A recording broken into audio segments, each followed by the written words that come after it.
Welcome to Suman TV. ఈరోజు మనతో పాటు ఉన్నారు డాక్టర్ అరవింద్ కుమార్ గారు, consultant general physician from Vivekananda hospital. నమస్కారం డాక్టర్ గారు. డాక్టర్ గారు, ఈ రోజుల్లో 25 ఇయర్స్ అంత ఏజ్లోనే బీపీ మనం చూస్తూ ఉన్నాము, హై బ్లడ్ ప్రెషర్. సో ఈ బీపీ అనేది ఎందుకు ఇంత చిన్న వయసులో మనం చూస్తూ ఉన్నాము? అసలు బీపీ ఏంటి డాక్టర్?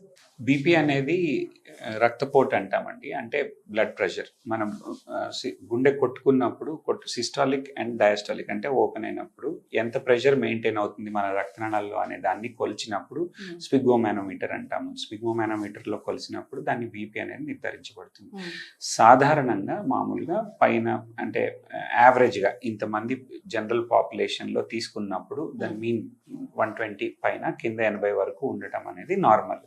సో దీనికి 2 స్టాండర్డ్ డీవియేషన్స్ పైన కానీ 2 స్టాండర్డ్ డీవియేషన్స్ కింద కానీ ఉన్న వాళ్ళని హై బీపీ అని కానీ లో బీపీ అని కానీ కేటగరైజ్ చేస్తూ ఉంటాం.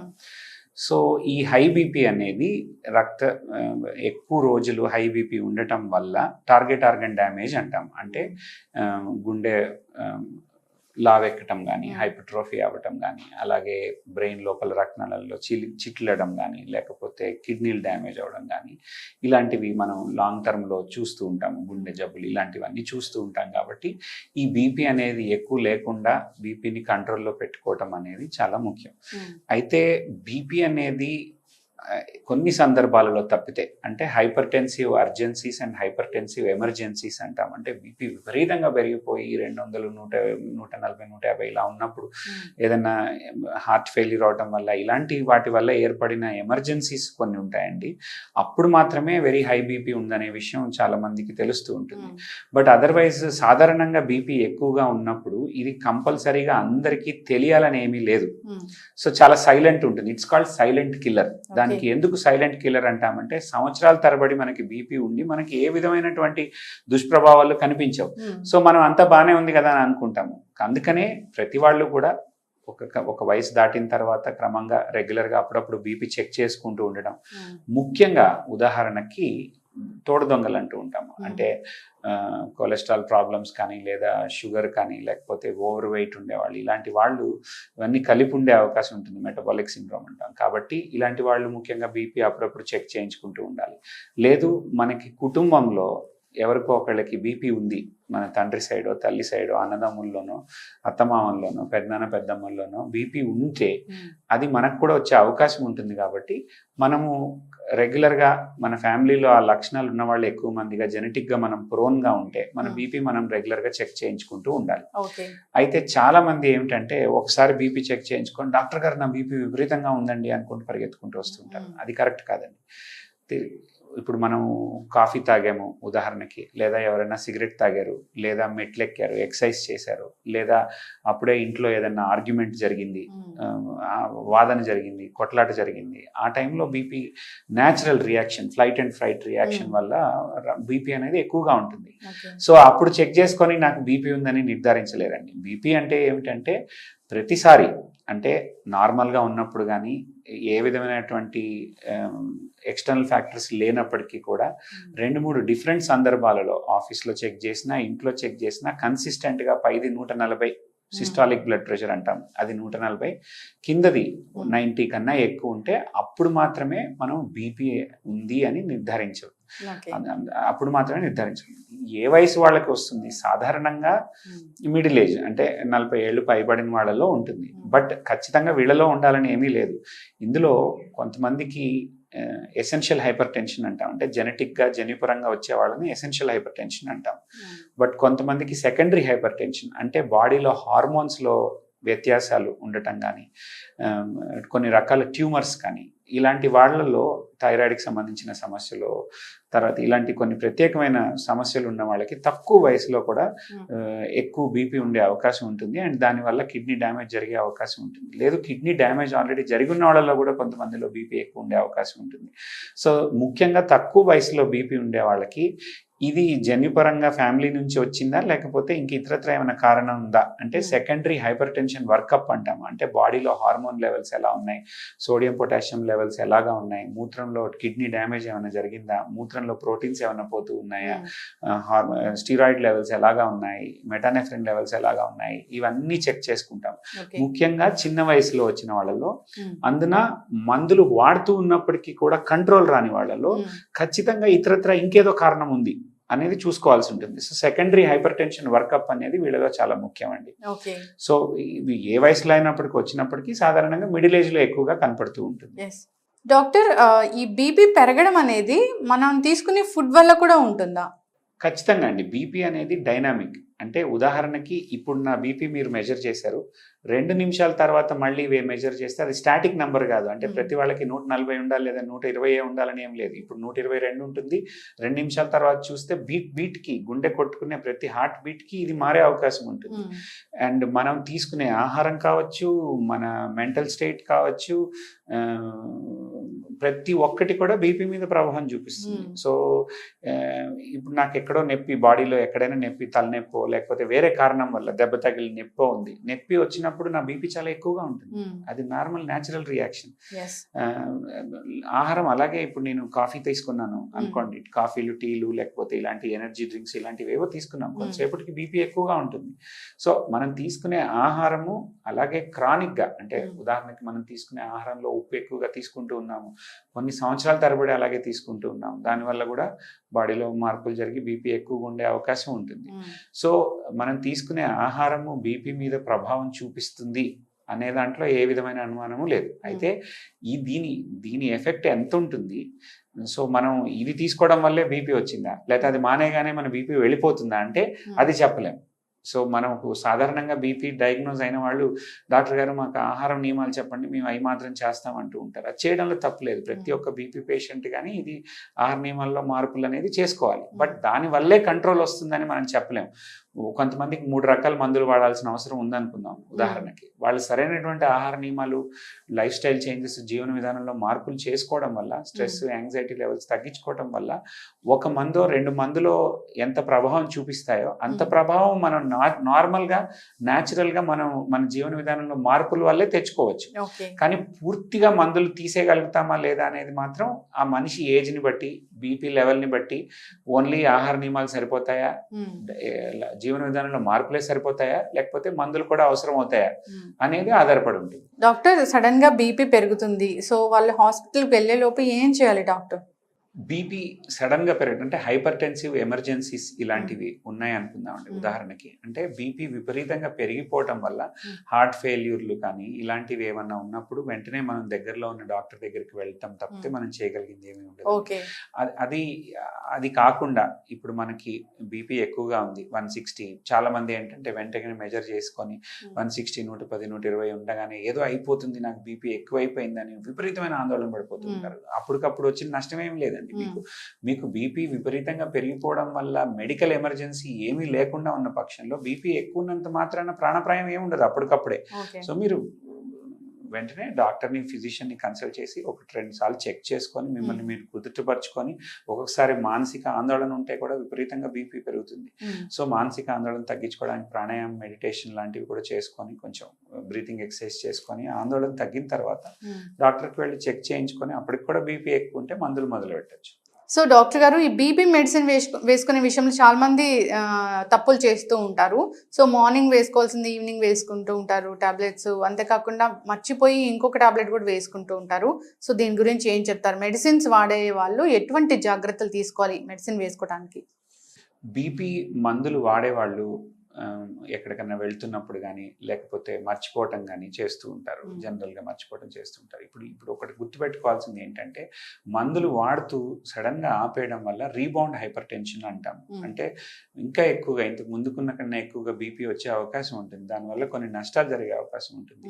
కాబట్టి వీలైనంత వరకు బీపీ ఉంది అని మీరు ఫస్ట్ నిర్ధారణ అయిన తర్వాత తొందరపడకుండా 1-2 సార్లు నిర్ధారించుకున్న తర్వాత దీనికి జీవన విధానంలో మార్పులు లేకపోతే టాబ్లెట్లు ఏదైతే అది వాడటం మొదలుపెట్టిన తర్వాత క్రమం తప్పకుండా మనం తీసుకోవాల్సిన ఆహారంలో జాగ్రత్తలు తీసుకుంటూ మనం చేయాల్సిన ఎక్సర్సైజులు చేస్తూ మన స్ట్రెస్ లెవెల్స్ తగ్గించుకోవడానికి మన ప్రయత్నం మనం చేస్తూ మనకి ఇవ్వబడిన మన మందు మనం రెగ్యులర్గా వేసుకోవడానికి ప్రయత్నం చేయాలి.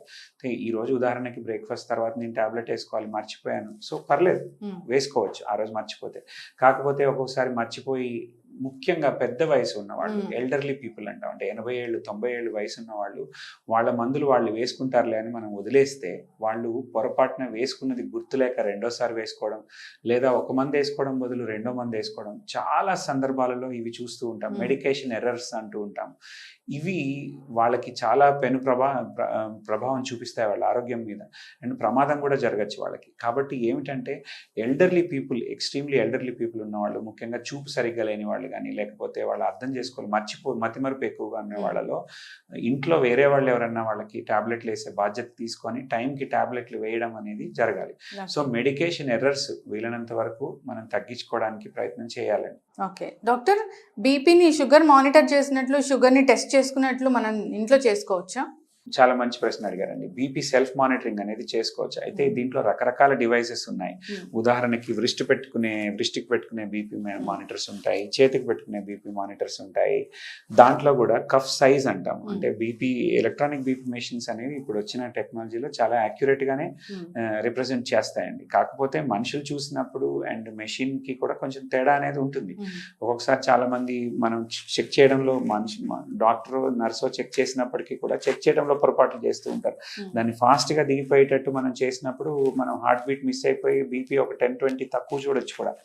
సో ఇలాంటివి కూడా జరుగుతూ ఉంటాయి. సో అది మనం హాస్పిటల్లో దొరికే నార్మల్ మేనోమీటర్, మెర్క్యూరీ మేనోమీటర్తో చెక్ చేసామా కరెక్ట్గా చెక్ చేయాలి. అండ్ ఇంకోటి మనం కఫ్, చాలా మందికి చేతి చాలా లావుగా ఉంటుంది, వాళ్ళు చిన్న సైజ్ కఫ్ వాడటం మూలాన వాళ్ళకి బీపీ ఆర్టిఫిషియల్గా ఎక్కువగా కనపడుతూ ఉంటుంది. సో చేతి సైజుకి తగ్గ కఫ్ వాడాలి. ఎలక్ట్రానిక్ బీపీ ఆపరేటర్స్తో చెక్ చేసుకుంటున్నప్పుడు మనం ఆ మెషిన్ అనేది మన గుండె లెవెల్లో ఉండాలి. రెండవది మెజరింగ్ కఫ్ అని ఉంటాము, ఆ మెజరింగ్ కఫ్ అనేది మన ఆర్టరీ పైన ఉండేటట్టు చూసుకోవాలి. సో కరెక్ట్ పొజిషన్ లో పెట్టి చెక్ చేసుకునేటట్టయితే ఎలక్ట్రానిక్ బీపీ మెషిన్స్ చాలా ఉపయోగకరంగా ఉంటాయండి. ఎన్ని నెలలకు ఒకసారి డాక్టర్ని సంప్రదించాల్సి ఉంటుంది ఎవరైతే మెడికేషన్ మీద ఉంటారో? అది ఏ విధమైనటువంటి జబ్బు, లైఫ్ స్టైల్ జబ్బు ఏదైనప్పటికీ, అంటే క్రానిక్ జబ్బు, అది బీపీ కావచ్చు, షుగర్ కావచ్చు, ఇలాంటివి సాధారణంగా ఇలాంటి వ్యాధులు ఉన్నవాళ్ళు యాన్యువల్ హెల్త్ చెకప్స్ చేసుకొని సంవత్సరానికి ఒకసారి, షుగర్ అలాంటివి ఉంటే 3 నెలలకు ఒకసారి HbA1c చేసుకొని డాక్టర్ని సంప్రదిస్తూ ఉండొచ్చు. అలాగే బీపీకి సంబంధించినంత మట్టికి మీరు బీపీ మందులు వాడుతూ మీరు బీపీకి చేయాల్సిన జాగ్రత్తలు, తీసుకోవాల్సిన జాగ్రత్తలన్నీ తీసుకుంటూ మీరు రెగ్యులర్గా మీ ఇంట్లో మీరు బీపీ చెక్ చేసుకుంటూ అది కంట్రోల్ ఉన్నప్పటికీ, అంటే ఉదాహరణకి ఫర్ ఎగ్జాంపుల్ 140/90 కన్నా తక్కువ ఉండేటట్టు చేసుకోవాలి. అదే కనుక డయాబెటీస్ ఇలాంటి జబ్బులు ఉండేవాళ్ళు ఇంకా కొద్దిగా తక్కువగా ఉంటుంది. మా టార్గెట్ లెవెల్స్ 120/80 130 మెయింటైన్ చేయమని చెప్తాము. మామూలు కన్నా ఇంకా కొంచెం తక్కువ చేసుకోమని చెప్తుంటాము. సో ఇది మెజర్ చేసుకుంటూ వాళ్ళంతటి వాళ్ళు అది కంట్రోల్లో ఉన్నప్పుడు మనం బీపీ మందులు మార్చవలసిన అవసరం లేదు, కంటిన్యూ చేసుకుంటూ ఉండొచ్చు. ఎప్పుడైతే మీకు కంట్రోల్ లేదని అనిపించిందో, అంటే 140-90 కన్నా ఎక్కువ వస్తుంది, ఒకసారి ఎక్కువ రాగానే డాక్టర్ దగ్గర రావాల్సిన అవసరం లేదు. 2-3 సార్లు డిఫరెంట్ టైమ్స్లో, అంటే ఒక పూట ఉదయం, ఒక పూట సాయంత్రం, ఒక పూట ఈవినింగ్, నైట్, అలా కొంచెం మానసికంగా ఒత్తిడి లేనప్పుడు ఇలా చెక్ చేసుకొని ప్రతిసారి ఎక్కువగా ఉంటే అప్పుడు మీరు మందులు మార్చడం గురించి కానీ ఇతరత్ర డాక్టర్ని సంప్రదించవచ్చు. ఒక సింగిల్ రీడింగ్ ఎక్కువ ఉన్నప్పుడు, లేకపోతే పరిగెత్తుకొచ్చేయటము, లేదా ఇంకా ఎక్స్ట్రా డోస్ టాబ్లెట్లు వేసేసుకుంటారు వాళ్ళంతటి వాళ్ళే, నాకు బీపీ ఉందని. చాలా మంది ఏమిటంటే తలనొప్పి వస్తే నాకు బీపీ ఎక్కువైంది అందుకే తలనొప్పి వచ్చిందని వాళ్ళే నిర్ధారించుకొని బీపీ టాబ్లెట్లు వేసేసుకోవడం. లేదు, విపరీతమైన కోపం వస్తుంది, డాక్టర్ గారు నాకు కోపం ఎక్కువ వస్తుంది అని, నాకు బీపీ పెరిగిపోయింది అని వాళ్ళు అనుకొని, కోపానికి బీపీకి ఏమీ లింక్ లేదండి. కోపం వచ్చినప్పుడు బీపీ పెరగచ్చు, కానీ బీపీ ఎంత ఎక్కువ ఉన్నప్పటికీ కూడా కోపం ఏమైనా రాకపోవచ్చు. కోపం అనేది ఎమోషనల్ థింగ్, బీపీ అనేది ఫిజికల్ థింగ్. సో వీటికి కొద్ది వరకు లింక్ ఉంటుంది. సో కోపం వచ్చినంత మాత్రాన బీపీ ఉందని టాబ్లెట్లు వేసుకోవడం, ఎక్కువ కోపం వస్తుంటే బీపీ పేషెంట్ అని నిర్ధారించుకోవడం ఇలాంటివి చేయకూడదండి.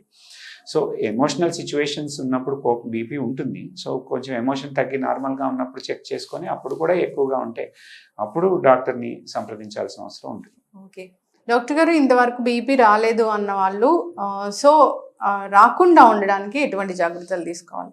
అదేనండి. సో బీపీ రావడానికి గల కారణాలు మనం అన్వేషించినట్టయితే జన్యుపరమైన కారణాలు, మల్టీఫ్యాక్టోరియల్, అగైన్ జన్యుపరమైన కారణాలు, తల్లిదండ్రుల్లో బీపీ ఉన్నట్టయితే మనకు వచ్చే అవకాశం ఎక్కువ ఉంటుంది. కాబట్టి మనం క్రమం తప్పకుండా రెగ్యులర్గా చెక్ చేసుకుంటూ మనకి బీపీ ఉందని నిర్ధారణ జరిగితే మనం అప్పుడు డాక్టర్ దగ్గరికి వెళ్ళి ట్రీట్మెంట్ తీసుకోవటం లాంటివి చేయాల్సి ఉంటుంది. అలాగే బీపీ రావడానికి ఇంకా చాలా రకాల కారణాలు ఉంటాయి. ఏమిటి? మన జీవన విధానం. ఉదాహరణకి సిగరెట్లు తాగుతారు. సిగరెట్లు తాగినప్పుడు బీపీ ఎక్కువ వస్తుంది. ఈ సిగరెట్లు బరువు ఎక్కువగా ఉంటారు, ఆహార నియమాలు సరిగ్గా పాటించారు, రెడీమేడ్ ఫుడ్ ఐటమ్స్, విపరీతమైన సాల్ట్తో కూడినటువంటి ఫుడ్స్ ఇలాంటివి తీసుకుంటూ ఉంటారు. వాటి వల్ల బీపీ పెరుగుతూ ఉంటుంది క్రమం తప్పకుండా. అండ్ విపరీతమైన స్ట్రెస్కి గురయ్యే వాళ్ళు ఉంటారు, మానసిక ఆందోళనకు గురయ్యే వాళ్ళు ఉంటారు, వాళ్ళల్లో కూడా బీపీ ఎక్కువగా ఉంటుంది. సో ఇవన్నీ బీపీ రావడానికి కారణాలు. కాబట్టి బీపీ రాకుండా ఉండడానికి మన చేతిలో లేనివి, అంటే నాన్ మాడిఫైయబుల్ రిస్క్ ఫ్యాక్టర్స్ అంటాము, వాటి గురించి మనం ఆలోచించాల్సిన పని లేదు. అంటే మన తల్లిదండ్రులకు ఉంది, లేదు వయసుతో పాటు మనకి బీపీ వచ్చే అవకాశం ఉంది, ఇది మన చేతిలో లేవు, దాన్ని మనం మార్చుకోలేము ఎప్పటికీ కూడా. సో వాటి గురించి ఆలోచించాల్సిన అవసరం లేదు. వాటికి సంబంధించి మనకు వస్తే మనం దానికి తగ్గట్టు మందులు వాడుకోవాలి. బట్ మాడిఫైయబుల్ రిస్క్ ఫ్యాక్టర్స్ అంటే స్ట్రెస్ మేనేజ్మెంట్, విపరీతమైన ఒత్తిళ్లలో ఉండేవాళ్ళు స్ట్రెస్ తగ్గించుకోవడానికి చేయాల్సిన పనులు అంటే మెడిటేషన్ చేయటం కానీ, బ్రీతింగ్ ఎక్సర్సైజెస్, ప్రాణాయామం చేయటం కానీ, యోగా చేయటం ద్వారా కానీ, ఇలాంటివి చేయటం ద్వారా స్ట్రెస్ లెవెల్స్ మేనేజ్ చేసుకోవచ్చు. అలాగే ఆహార నియమాలు చాలా బ్యాడ్గా ఉండేవాళ్ళు ఆహార నియమాల్లో మార్పులు చేసుకోవాలి. అంటే ఉప్పు, పచ్చళ్ళు, అప్పడాలు ఇలాంటి high salt foods, readymade food items, tinned and packed foods, ఇట్లా ప్యాకెట్ ఓపెన్ చేసుకొని తినే ఫుడ్స్లో విపరీతమైన సాల్ట్ ఉంది, టేస్ట్ కోసం సాల్ట్ కలుపుతూ ఉంటారు. సో ఇలాంటి ఆహారాలు తగ్గించుకోవాలి. ఏ విధమైన ఆహారాలు అంటే పొటాషియం ఎక్కువగా ఉండే సాల్ట్, అంటే ఉదాహరణకి ఫ్రూట్స్ కానీ, సలాడ్స్ కానీ, నట్స్ కానీ, ఇలాంటివన్నీ మంచి ఆరోగ్యాన్ని ఇచ్చే ఆహారాలు. ఇలాంటి ఆహారాలు తీసుకోవటం వల్ల వాళ్ళకి బీపీ తగ్గే అవకాశం ఉంటుంది. సో డైట్ పరంగా కావచ్చు, లైఫ్ స్టైల్ పరంగా కావచ్చు, రోజువారీ ఎక్సర్సైజ్ చేయటం వల్ల స్ట్రెస్ తగ్గుతుంది. సో ఎక్సర్సైజ్ పరంగా కావచ్చు, ఇలాంటి జాగ్రత్తలు తీసుకొని బీపీ రాకుండా మనం కాపాడుకోవచ్చు. Thank you so much doctor. BP గురించి చాలా చక్కటి విషయాలు చెప్పారండి. సో అందరు కూడా పాటించి ఆరోగ్యంగా ఉండాలని కోరుకుందాము. ధన్యవాదాలు డాక్టర్. ధన్యవాదాలు.